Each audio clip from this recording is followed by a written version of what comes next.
Mark, good to see you again. Going into tomorrow, do we have any fresh injury concerns or team news to worry about? We'd like slight concern with Levi, but he's obviously he's missed some game time, but he's trained okay this week. Might be a little bit too soon for him this weekend, but certainly he might be an option for Monday. Probably not ready tomorrow, but trained okay today, but obviously missed training with the group for a week and a half, so he probably needs a little bit more game time, training time. Sorry. It's a case for you, just that man management, letting him know and him trusting the process. Right? Yeah. Well, I think he understands now that if somebody's been out, then I like them to have at least a good week's training with the main group prior to really considering them for selection. So he's in that time scale now that we just got to be a little bit careful with him. But he's very positive. Like I said, he's had similar injury before that. Just needs to settle down, and that's what's happened this time as well. It's not significant. It's just something that needs to be given the time that it needs just to settle, and then he's okay.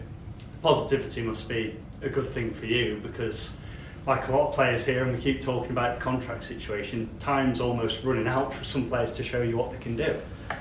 Yeah, we haven't got too many games. That's obvious to everybody, but yeah, I would imagine the next couple of weeks I'll be speaking to the guys that I need to speak to. I think it's important for them that they know they're in my thinking for next year. Obviously, some of those guys might want to keep their options open, which I fully respect, but I'd like to think what we can offer here, and certainly what we want to do next year in terms of having a good season. And I'd like to think whoever we ask to recontract, or whoever we bring to the club, will want to be part of what we hope to do next year. So I'm hoping those conversations that I'm going to have are going to be positive. Keep our fingers crossed. Some might not be, but we'll do our best to convince people. But that openness from your part, from Glyn's part, obviously it's the best thing for all parties. It's reciprocated from the players as well. Have you seen those inclinations? Yeah, listen, they're represented by other guys, and sometimes the message you sense you get from the players sometimes different from the message you get from agents, because they're agents and they like to keep their options open for their clients. So I understand that, been in the game a long time, so you have to accept that and appreciate that they've got a role to play. But like I said, I think we're a club that can offer a lot of things, and I think guys have obviously worked with me from the time I came in and to the end of the year. They can see that, and I'd like to think they'd tell representatives if they are offered something by ourselves, then they should really try and take it, because I think they'll enjoy what's going to happen here. How's Lee Angle after his cameo last week? Yeah, Lee's had a good week, another good week. Yeah, pleased to see him back on the pitch. I think everybody was really glad that he was able to come on, and I felt made an impact, and I think that's what clearly you want your subs to do when they come on late in game. Charles Burnham was the same, he came on to good effect. So yeah, both of those have had another week's good work under their belt. So probably Charles is nearer to starting games than clearly Lee, but it's the hope of us all, I think, and Lee included, that from now to the end of the season he's going to get some good game time. It stirred a bit of excitement to us when Lee Angle came on, like it did with the fans, like you touched on there. What kind of fit Lee Angle offer aside in this division? Well, it's quite clear. I mean, he hasn't been with the training group that long, but in the short time, obviously, I've had him to work with and see at close quarters. He's clearly a very technically sound football player, and I've been really impressed by his overall ability, and I think that the whole group respects the ability that he's got. Unfortunately, his career's been blighted by injuries, and there could be reasons behind that. So I don't know if it's because maybe he hasn't been quite managed, or the injuries haven't been managed as well, or he's been too enthusiastic himself to realise that maybe he's come back too soon on other occasions. It's probably a combination of a lot of things that he hasn't been able to have a clear run of quite significant injuries. So we hope we can get to the end of the season and he can have a good run at it and really show what he can do. I think everybody suspects that he's a really sound, excellent player, and the key is to try and keep him fit for long periods. When we've spoken to him, he seems like the kind of chap who's quite open and honest. Is he the same with you? Have you had those conversations? Yeah. I've spoke to him, and he seems content in terms of where he is now. It's been a little bit of a struggle this season, obviously, not being able to play as much football as he clearly wants. And when you're a good player and you feel that you can affect the team in a positive way if you're available, then that's a really frustrating time for anybody. But he's ready to go now, and obviously we were not going to push too hard too soon because that would be silly, but certainly we've got opportunities to give him more game time. I think he had up to 30 minutes, I think, first time and last time out. So if there's an opportunity to give him more time at the weekend, we'll try. We've got 2 games, obviously, so we'll have to manage the group anyway. So there is possibilities this weekend he's going to play. We spoke previously, didn't we, a few weeks ago? The under-19s had their triumph last weekend. Have any of those entered your mind in the final few games of the season, or is your position still the same in terms of not wanting to give out games for the sake of it? Yeah, I mean, you've got to earn the right to play in the first team of any club, and we're no different in that regard. And I've got a lot of players. Are available at the moment. So apart from the players that started at the beginning of the year, probably there's only Tom Elliott who's obviously gone under the surgeon's knife, and his season is over. Apart from him, everybody has got a tick by their name. So it's a case of numbers. So we're working with 24 or 25 when it'd be a lot easier in terms of numbers for training if it was 18 to 20. But you'd rather have it that way than obviously struggling for numbers. So I've got a lot of choices, a lot of guys still trying to make an impression, so it might be less easy to give the younger element of the group an opportunity. But I'll certainly consider it if there's an opportunity to do it. And the guys have been training well and making me and my coaches sit up and take notice of them, then they've got a chance. And on the team news, how's Abo Issa? I know he's been a little bit touch and go the last few weeks. Say everyone's got a tick Bartom next to their name. Abo's fully integrated into the group now. Obviously he's been out for 8-9 months or so with significant injury again, and we're not going to push him too quickly too soon. He needs a little bit more game time. He's probably up to about 80% of where he needs to be. To get him involved, he probably needs to be upwards of 90-95% of his full potential. So he's not quite there yet, but he's training with the group regularly. I like what I see of him. Clearly another skillful technical player with a little bit of pace as well. So there's not so much of a concern with Abo. Obviously he's still with us next year as well, so we can take our time, make sure he's sound. On the recruitment, obviously there's budgets and assurances in place, but it's not just necessarily having a competitive budget, is it? It's what you do with that budget and someone like yourself utilising the contacts that you'll have throughout the game. Yeah, recruitment at this level is key. Everybody understands that. There's a huge churn and turnover of players at every club. We've got 9 contracted for next year. Obviously we'll try and recontract some of the guys that are out of contract this year and hope that they stay. Others will obviously move on to pastures anew. So that churn continues every single season. It's up to us to make sure our recruitment is correct and we get the right players for the areas of the squad that I feel we need to strengthen. So we're in that process now. We're still working hard. We'll be working right through the summer to that end to get the right quality players for the first game of the season. And some of your contacts, so there was the things you're looking to exploit. Like we've seen Matty Longstaff come down to Mansfield, for example, Elliot Anderson at Bristol Rovers. Would you delve into a loan market? Yeah, and obviously I've got contacts at all the clubs at Premier League level. We know who we need to speak to if we become aware of a player that could help us.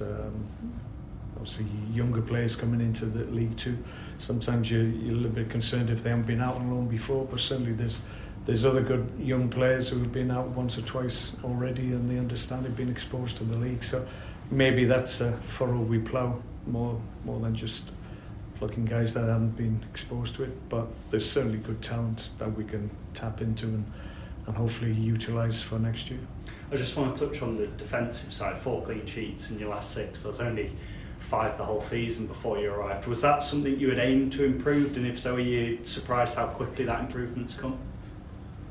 Well, I think when you go into a new club and you're there because maybe the club hadn't been playing as well, that's why as well as they could, and that's why the change has been made, then clearly you want to make sure that you have a defensive base that allows you to be able to be better in other areas. You want that reassurance of not conceding goals too readily. So we probably, and I've said before, we probably concentrated more on the defensive and the midfield areas of the pitch, and maybe forsaken, just because the amount of time we've had, we've forsaken a little bit of the attacking work that I know that we need to put into the guys, but you can only do so much with the time you're given. So we're touching on those areas now as we speak, so the focus from now to the end of the season will be more on our attacking play. Defensively, I think we've got good fundamentals now. Set players work is good. Apart from Bristol Rovers, we haven't conceded from a set play.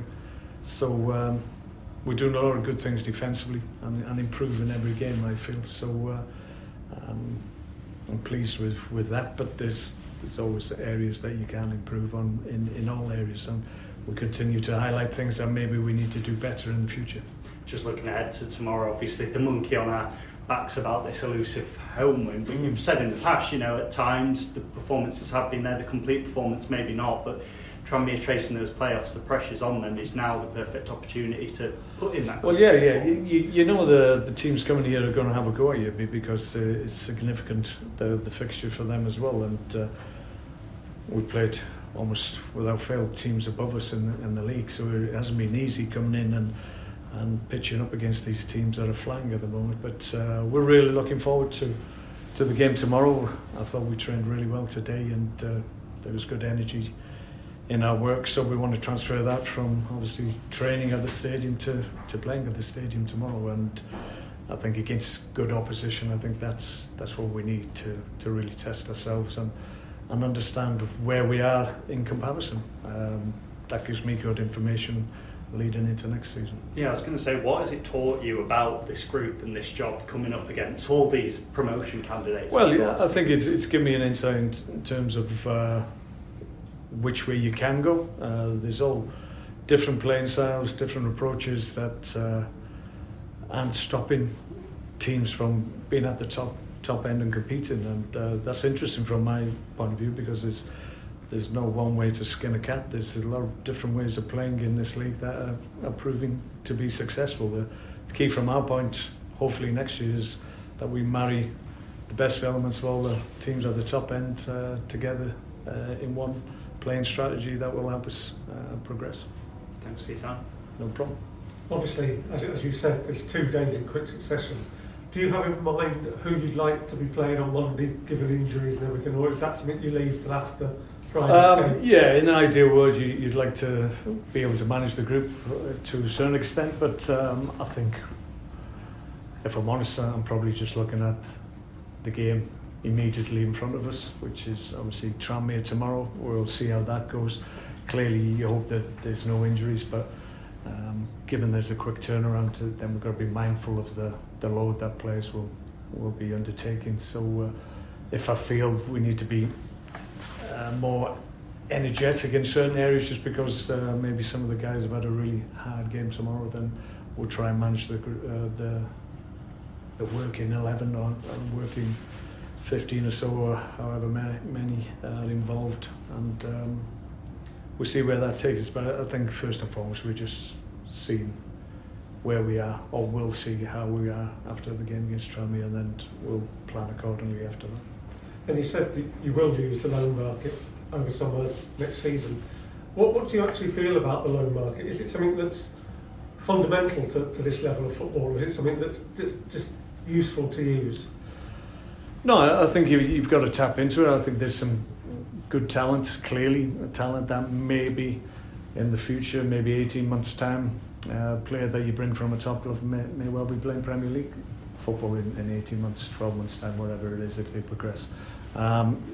You're there probably, the thinking behind top clubs allowing you to have a loan of their better younger players is that they want them to progress, and if you look at what we've got to offer, we've got a great stadium, we've got a great fan base, we can recreate a little bit of the pressure that if they're going to be Premier League players, then that's what they'll be exposed to. So the sooner they get exposed to it, the better. And that's why I think for certainly Premier League clubs, Championship clubs, we look a good option for their players if they're looking to place their better talent at a club that will hopefully progress them. So yeah, you don't get the benefit maybe in 2-3 years' time with the work you put into them, but you have the benefit in the short term, and that's helpful. And it's something that's really changed from, say, your early days at United. There weren't so many Premiership players going out on loan, or First Division players. Well, no, I mean it's a numbers game. I mean there's under 18s, 19s, 21s, 23s, B teams. There's huge amounts of players within clubs these days. When I was at United and first went there after school, I was one of 6 apprentices when I was there. 6 apprentices and a reserve team, so it was a little bit different. So maybe that pathway was a little bit easier, I don't know, or maybe harder because the numbers were smaller. But it's the loan market is something that we have to tap into. We have to be clever in it. We have to be astute. We have to make sure we pick the right ones, the ones that will be able to deal with League Two, and the right players that will be able to help us. That's the skill, I suppose. Thanks very much. On that front, I mean, looking the other way, non-league players, is that an area that you potentially look at? It's not something that we will dismiss out of hand, because there's examples right through the league of good players coming through at non-league level, and you look at the top end of the National League, there's some good players there. There's players clearly, because getting paid a little bit more, applying their trade at a lower level than maybe their talent ordinarily would be playing at. So there is talent in the lower leagues. It's obviously you have to have an insight, and you have to have guys on boots on the ground to know what the talent is and who. Have you got that? We've got guys out there. It's not as comprehensive as maybe some other clubs, but certainly we have an insight, and there's only so many that will make the leap. So we're quite comfortable that we're covering in terms of who has the potential to play higher. So I think we understand that. So that's the main thing. But there's always talent that maybe because of the circumstances, maybe because they earn more money as a part-time player plus doing a job, that's sometimes where talent doesn't make the leap, because they can't commit to being full-time professional because the finance isn't there for them to do it. But doesn't mean they're any lesser players, so you should always keep your eyes and ears open. Presumably that. In terms of that market, you've also got to be wary of can they cope with the surroundings, haven't you? Yeah. Well, this club is a big platform, and have demands on players, and you have to. We've talked about this before, about being able to play in front of big crowds and dealing with expectation. For me, Saturdays and playing in front of crowds was always the best time of the week. So I scratched my head a little bit when players say they find it a little bit difficult, but I can understand it. It was never something that affected me, but I always feel come Saturday, that's why we do this thing, is because you get the benefit of playing in front of crowds and hopefully inspiring yourself and people who are watching you. And on the recruitment front, how's it going with the head of recruitment? Are you close yet to? Yeah, we're still meeting people. We've had a couple of decent meetings. There'll be more this week actually, so we'll see how we get. Ideally, we'd like to make an appointment next week, if not the week after, because yes, we could do the work ourselves, but just collating all the information of the players out there, then that needs just somebody put them in the right piles. I haven't got time to do that myself, so we need somebody to come in and do it. In terms of perhaps like even like a short list now, is it? Yeah, we've got close a couple of times and it hasn't panned out for whatever reason, but we've got a lot of interest in the role, as you would expect. So I expect the next week, 10 days, that an appointment will be made. Presumably then you can also step up in terms of the planning ahead in it, because as you say, you're planning ahead now, but you can only get to a certain degree because of time constraints. And yeah, a lot of the information we already know. As I say, we've got a lot of knowledge of this level. Obviously, Glenn is important in that regard because he's played or managed the League 1 and 2. Like clearly at the top level of contacts that we'll be able to tap into. So for the most part, we're trying to cover every base, but obviously you just need somebody just to mine the information and make sure that the right targets are categorised and we understand what are viable targets and which ones are out of our price range.